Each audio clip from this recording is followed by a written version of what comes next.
Alright YouTubers, what is happening? We're doing a knife video on the Spyderco Shaman. And yeah, I'm like a year late to the party, right? This was one of those knives that didn't appeal to me when it first came out. And at the time I was more into smaller knives, which I still am, but I can see an appreciation for larger knives. And this is part of the pass around for the Apex pass around group, and I'm kind of was longer down on the list on this one, so it's gone around to quite a few people. And this is when I'm like, you know what? I'll check one out. Didn't have to buy it. And yeah, it's gotten a lot of rave reviews, and well, I would say mostly positive, mostly good rave reviews. A few there negative there here and there, but I want to check it out for myself. And you know what? This is one of those knives that like really surprised me. Like how much I actually really like this knife. It's kind of crazy. So much that I went out and made a trade for one. This should be here, I think, Monday or Tuesday. So after I spent a good amount of time with this knife too. I think I've had it for, well, I can't even remember exactly how long I've had it, but quite a amount of time. I spent a lot of time using it, carrying it and such, but so I could get a good feel for the knife, because it was one of those ones I wasn't too keen on. So before we get deep into the review, let's go ahead and just kind of go over the basics. Overall length here, 8 inches. You have a blade of 3.58 S30V steel. Cutting edge is about 3 inches because of this massive choil. S30, like I said, S30V drop point with a flat grind, satin finish. 4.42 inches on the handle, not too terribly long. Handle thickness is 0.53, which that seems thick, and it's not. That's spot on, 0.53. So just a little over ½ inch, which is okay. You know, not it's a bigger knife, so that's all right. G10 on there, nicely contoured. Weighs 5.2 ounces. It's pretty heavy for a Spyderco compression lock knife, especially. So those are your basic specs. Gonna bring in some other knives for some size comparisons now. Might as well keep it in the family and do some Spydies. Got my buddy's Para 2 M4 on loan. Nicely Blaze exclusive Para 2, and it's about the same size as the Para 2, guys. It's very, very close. It may be a little shorter in the handle. How about the Spydie Chef? Just got this one in a trade, but glad to have one of these back in the collection because I love the Spydie Chef. It's right about the same size as the Spydie Chef, quite a bit heavier. And one more Spyderco, the Smock. Oh, let's get that in frame, yo. There we go. Let's move this one up and put the Smock down. About the same size. I mean, these are not, as far as handle length and such is concerned. Yeah, the Smock does have aftermarket scales on it. Nice micarta scales. So, those are some Spyderco knives it compares to. Now, let's talk about a few other knives it compares to. Well, one more knife that I really want. Well, two more knives. People are going to be like, what? Cold Steel 8015? Yeah, it's a hard use Fuller that just came out this year, and it's in the same price point, so, and about the same size. Yeah, I'm going to compare it. And then one that gets a lot of comparisons to this Shaman is the Strider SNG, and I actually just got another Strider SNG. This just came in today. This is from the newest batch of Strider SNGs, and it's in 20 CV steel. Just got it today, but I mean I've been wanting to pick another one up for a while after I sold my last one, which I regret. So there's a little size comparison. These two knives get compared a lot. Like this is Strider's version of the SNG or something. So which I can kind of see. We'll talk about that, but let's put that to the side and talk about the Shaman. I'm going to say the name wrong on purpose all night. No, it's the Shaman, by the way. And what I like about it, so I'm going to go through kind of my basic format that I usually do, but might be a little bit longer video because I've had a lot of time with this one. I really like it. So, fit and finish is your typical Spyderco. This is a Golden Colorado. Typically, everyone likes the Taichung nice better, and usually that is the case, but this is really good. I mean, there's a few little things, and people have made a big deal out of them, and I don't think they're a big deal at all. They haven't been to me anyway, with as far as regarding the fit and finish and the design of the knife. So we'll talk about that. Fit and finish is good. One thing I would say it's weird is this backspacer isn't flush. It sits a little bit below these scales. That's just strange. I don't know why they did that, why they didn't make it flush. Kind of weird.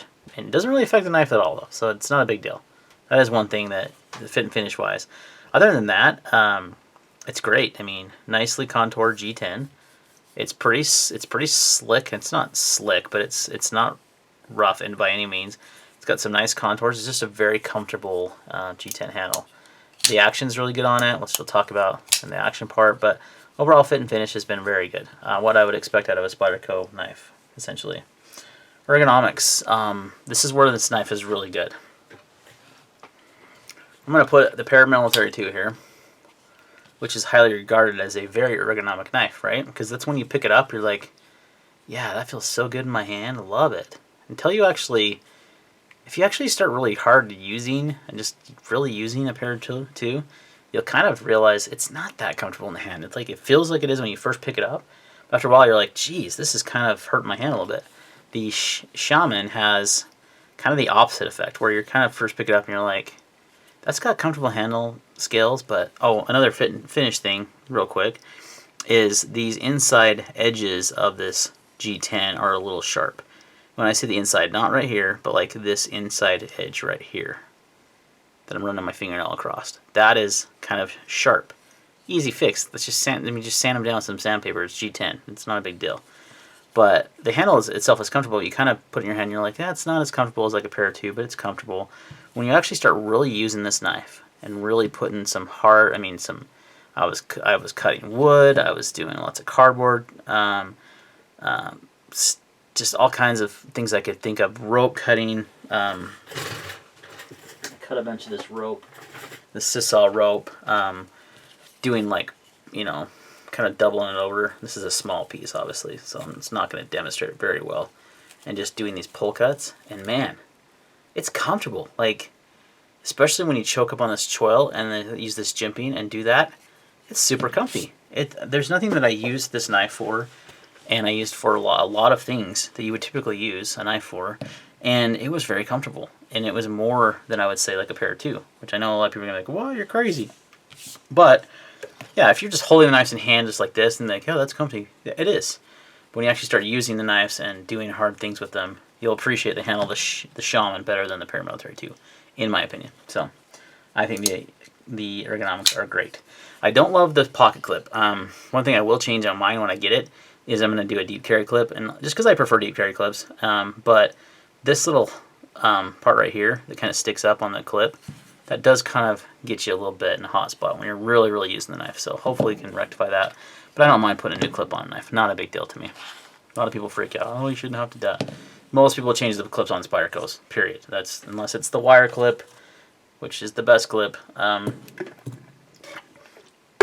usually end up changing the clip. So, but I really like ergonomically the knife. I think it works really, really well. Like, especially like I said, you're using this forward choil, and you're really getting in there. And like I was doing the pull cuts with the rope, and when I was doing some wood carving and stuff, this was super comfortable. And I thought, man, this would be a really good knife for out in the woods. Like if you don't want to take a fixed blade with you, maybe you just want to have a folder, or you want to have both, and you want to, this is what you have on you.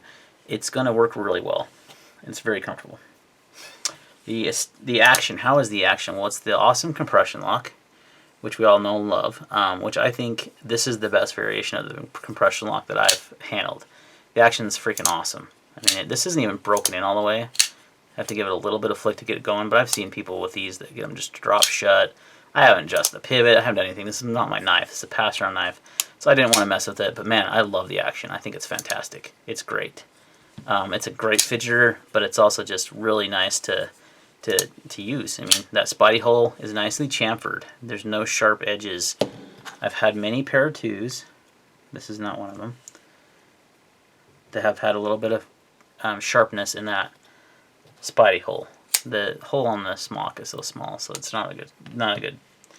How about the? Yeah, nicely chamfered. But I've had a few of those that are a little sharp, so. But action's great. It's going to get better with use. So it's not going to drop shut, but I've seen people get theirs. I mean, it's pretty quick to open and shut. I just think it's the best iteration of the compression lock that I've used. This is the compression lock technically, but it's so much like a button lock that I'm like, can I call it a compression lock? Because I'm not deactivating the knife back there. So I like this better than the Para 2, the Para 3. I'm trying to think what else has the compression lock. There's a few, but off the top of my head. So really good action. The D10 is really nice for flicking open that way, using the middle finger, the Spidey flick. One thing people have said that bugs them about this knife, and it's kind of a design flaw, and you can see it right there, is that little nub. So here's the compression lock lever, essentially, to unlock that.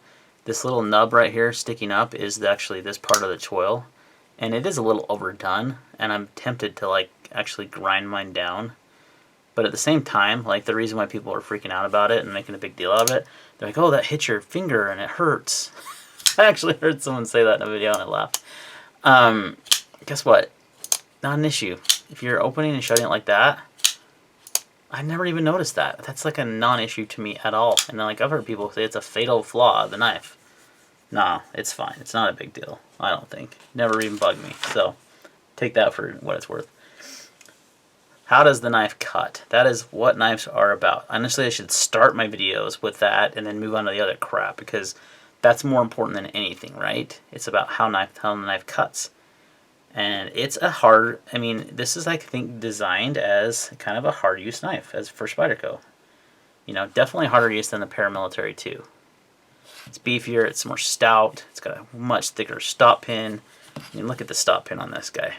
Well, I shouldn't say much thicker. The Para 2 actually has a pretty decent sized stop pin too. That's kind of surprising. But it's got a pretty big stop pin, so I would think it's, you know, it's kind of been touted as like this hard use knife, right? And I don't doubt that it could take a lot of abuse. I don't know about prying and stuff with the compression lock, but I don't know.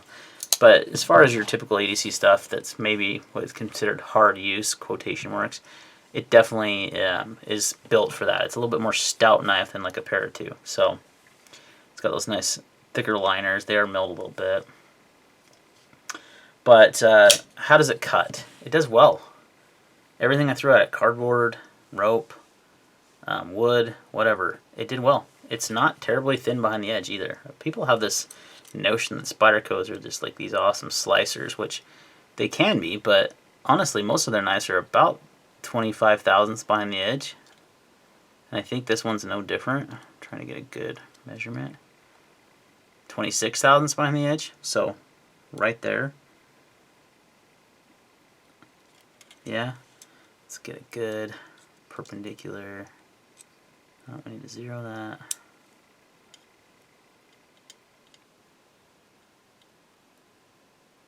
Actually, I'm getting 0.023 right now.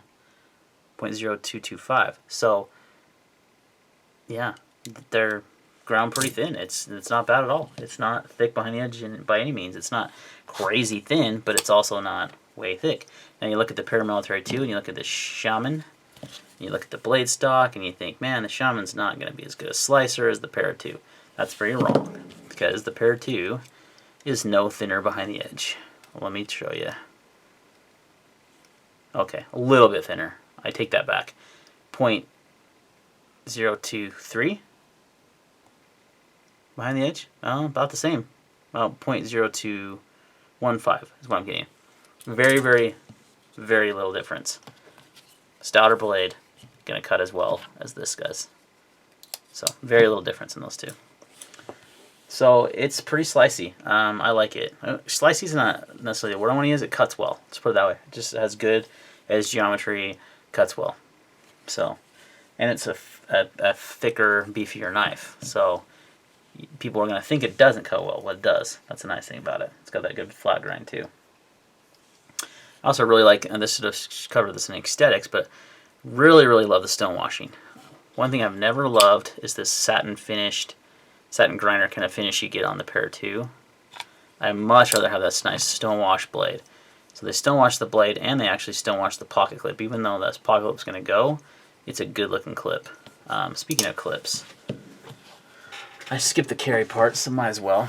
How does this knife carry in the pocket? It's a little big. It's a beefier knife. I'm not going to lie. This is definitely a bigger knife. It's thicker, it's wider, it's heavier than most of your Spydercos. But guess what?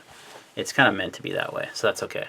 That's with the standard clip. You can obviously get a deep carry clip for these knives. MXG makes one. I don't know if Casey Lynch does them for this 3-hole pattern. I think he does them more for just the Paras, but he may have one.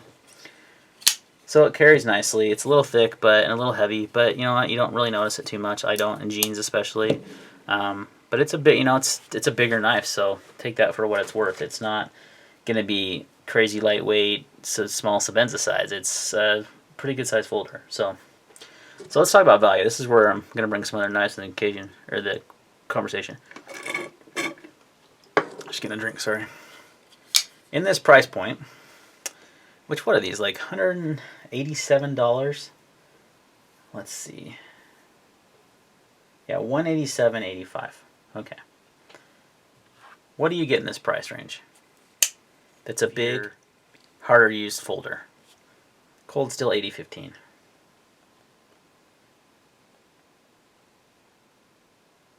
What are they running right now? What? 200? I paid like $160 for mine. I think you can find them for $160. I think a lot of these pre-order prices are weird because the 8015s are kind of hard to come by right now. They weren't for a while there, and I know I didn't pay more than $160 for mine. Yeah, pre-order prices are all around the 200 mark. Weird. That what? That is strange. Was there some sort of hike in the price on these guys? Maybe they brought them to market too cheap, because I only paid $160 for mine. I know I did.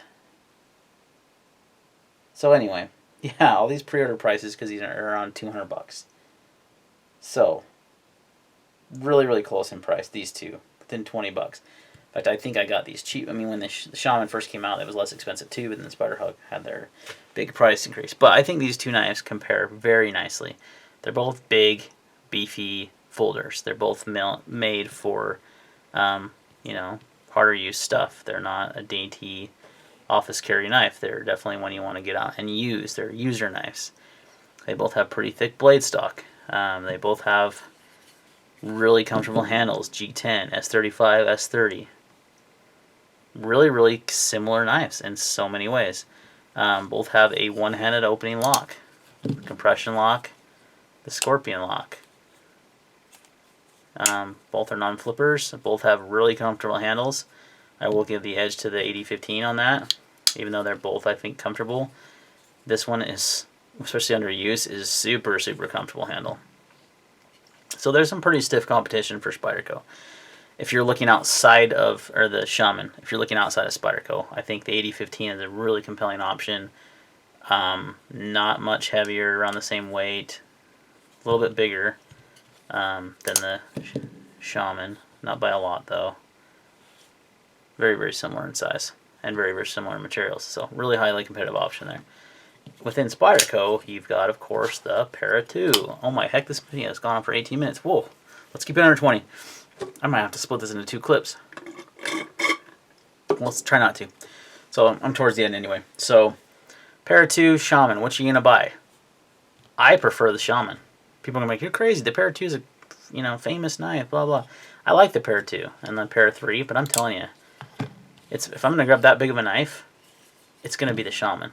Not that the Para 2 is a big knife. It's light, but it's a pretty large handle. I'm gonna grab the Shaman. I like the Smock a lot. I don't think they compare well at all, though, so I'm not going to bring it in the occasion either to the Spydie Chef. But I do think these three right here, and this is how we'll end the video, are Spyderco's best offerings. Yep. You could make a case for the,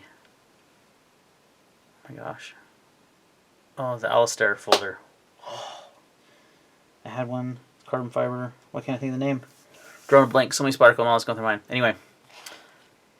I can't think of it, but you guys know what I'm talking about. Those are, I think, the best knives you can get from Spyderco right now. That's going to wrap up my review on the Shaman. I think it's awesome. You should buy one. Thanks for watching. See you next time.